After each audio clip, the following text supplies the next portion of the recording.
I know you're a racer and you probably would have wanted to have a race today, but when it all ends, you've come out on top, you've won the race, you've got points today, even if they are half points. Can you look at it that way?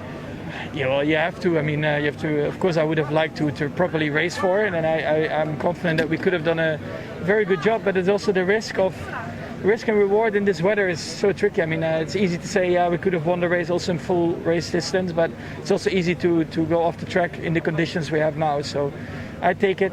Great race, mate. Thanks, mate. Unbelievable. Yeah, it was really tough. How was it for you? I was catching you.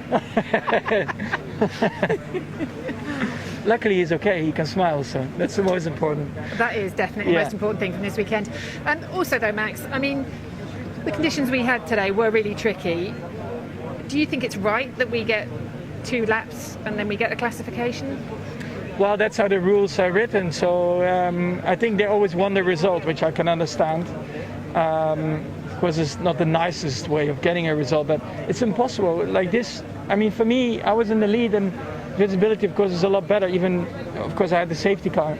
But the guys behind, they don't see a single thing. So if somebody would go off in a rouge, bounce back onto the track, he can just be T-boned with 250 or whatever. And, you know, these kind of things you don't want. And yeah, it was just extremely low grip out there, and the weather was just not improving. So.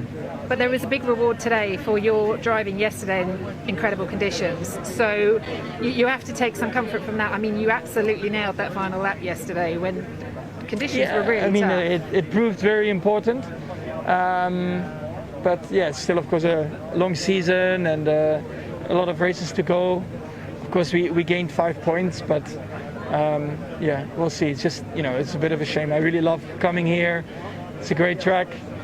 But, you know, the real winners today, I think, are the fans, because they stayed a very long time in the cold, in the rain, in windy conditions, and it's just horrible, to be honest, to sit in those conditions. So a big thing are the fans, because they stayed a very long time in the cold, in the rain, in windy conditions, and it's just horrible, to be honest, to sit in those conditions. So a big thanks goes to them.